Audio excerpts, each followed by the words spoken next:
How's it going, everybody? Back here with part 3 of the rankings of my PlayStation 3 games. This is 16 to 8.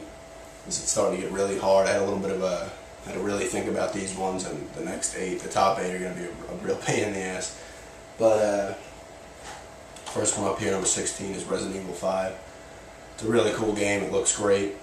It doesn't have many scares in it, at least for me. There's not like too many atmospheres, like environments in the game that are really that creepy. A lot of it takes place during the day, in daylight at least. But it's still a really good game. It's the two people here you use, Sheva, I think Sheva's her name, or Chris. But a lot of people said like the other AI partner would get in your way. I never really ran into that much, other than them like stealing ammo occasionally. But they never really got in my way, and they did help me out a bunch of times. It's it's all right length, I guess. It's not super long. It's shorter than Resident Evil 4 was. But it was still about like 12 or 13 hours that it took me. I think 13 or something like that. I played co-op online with someone. That was pretty cool. Didn't play a lot of it, just a little bit. That was kind of fun. You got some, as usual, you got the cool enemies and the Resident Evils. I downloaded one little expansion they had with Jill and Chris that leads up to the beginning of this one, like some of the cutscenes. It like takes place in a mansion. It's like an exact duplicate to the one in Resident Evil, the original Resident Evil. That really like had me craving like them to go back to like that mansion style. I like that. I'd like to see a game, with like a full game with the better controls in the mansion. That'd be kind of cool. But it's a pretty cool game though overall. It's got the Mercenaries too, which was in the 4th one, which is really fun. I played the hell out of that. But good game here, Resident Evil 5, number 16. 15 here is Eternal Sonata. This is a cool role-playing game.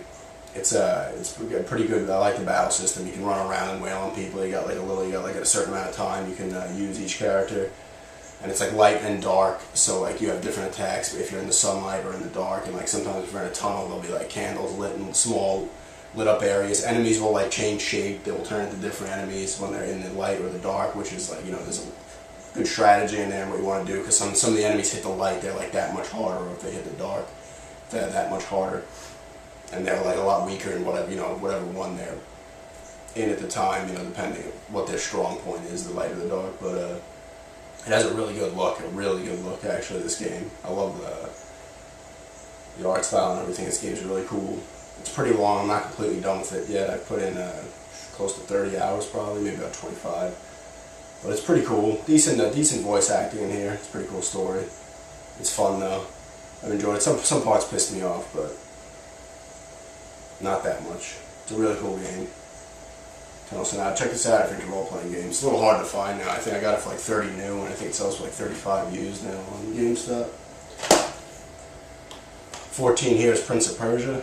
This is a cool game. Another game with a really cool look. It's got like a cell shading type look to it. It looks really good. Combat's pretty fun. You only fight like one guy at a time, so it gives it more of like a movie type feel. But it's cool. I don't mind it that much. A lot of obviously cool platforming as always in the Prince of Persia games. Wall running and all that stuff. Swinging on the beams and all that crap. Jumping from like poles to poles and all types of stuff. It's really cool. I'm almost done because I still haven't beaten it yet.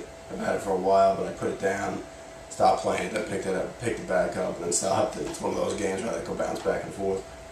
But it's definitely really cool. I love the look, good voice acting. I'm pretty sure it's the same guy who voices Drake in Uncharted. But it's a really good game. Definitely check it out if you're into the Prince of Persia. Some people didn't like it, but I enjoyed it. Prince of Persia, number 14. 13 here is Grand Theft Auto 4.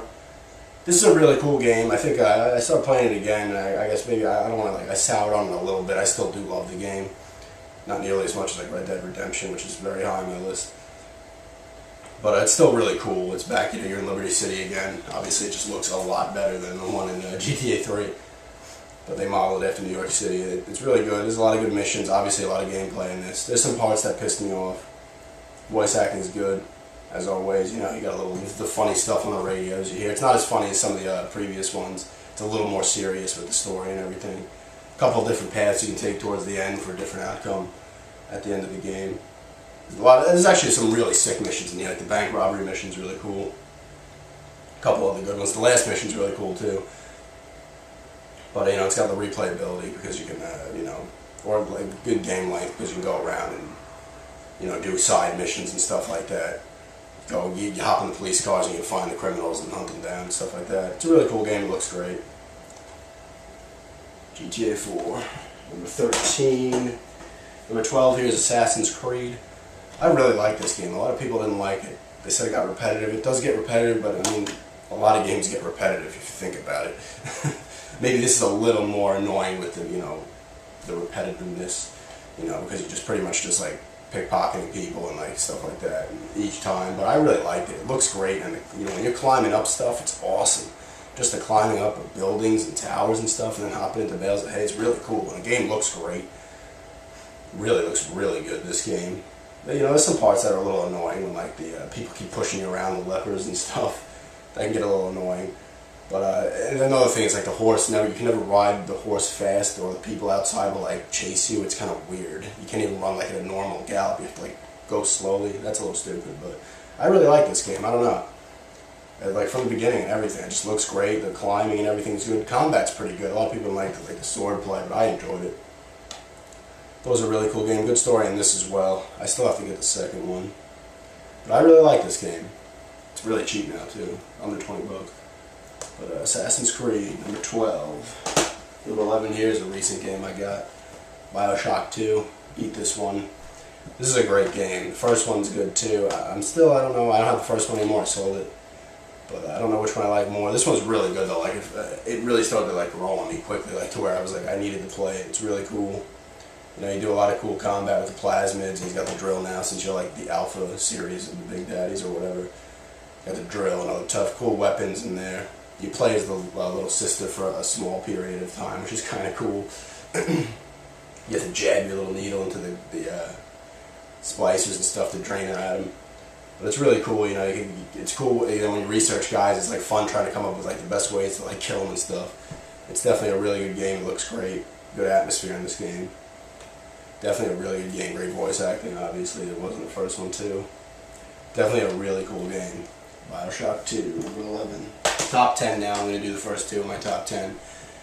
Number 10 here is Ratchet & Clank Tools of Destruction. Love this game. This is the first Ratchet & Clank game I've ever actually played. And I loved it. It was fun, man. Just blowing stuff up. The weapons are great, as always, with Insomniac games, just like the Resistance games and all these. From what I've heard, they all have crazy weapons. It's really cool. It looks incredible, this game. It really does. It has a great look to it. It's really fun. A lot of cool planets you go to and stuff. It's a really good game. It's fun as hell to play. I played through it like 2.5 times. I think I'm on my third playthrough of it when I stopped finally playing it, but it's really fun. I still got to get a crack in time, which I really want to get that game, because I really love this game a lot. It's really fun. It's got some good humor in it as well. Ratchet & Clank Future Tools of Destruction, number 10, and here's the last one today, number 9, Call of Duty Modern Warfare 2. Great game. I had sold Modern Warfare, Call of Duty 4, because I have this one pretty much. It's like the same thing. Although I did, for whatever reason, kind of like the multiplayer in the other one, even though it's the same thing. It's just, I don't know, I'm kind of a little weird. But it's a really great game. It's intense as hell, just like the last one, like super intense, just crazy shootouts and everything. It's great story in this as well. It's very intense. It's gripping, It's a really good game. Multiplayer is obviously still good. There's other stuff too where you got like, I guess like challenge type modes. I forget what they call them. You gotta like in the 1 minute, it takes place in like every board you were in. Like you gotta do certain things, like the snowmobile board. You gotta take a race. You gotta go through checkpoint type things. Cool stuff like that. Like you gotta disarm bombs at a certain amount of time. That's a really cool addition. It's definitely a really sick game. It's intense as hell. It looks great. Obviously good voice acting again in this. Had a lot of fun with this game. Modern Warfare 2. And that's that for now. And the last part will be coming soon. My top 8 games. But it's going to be a little tough. I'm going to be a little torn. But I think I have a decent amount of my decisions made up. But thanks everybody for checking out, and have a good day.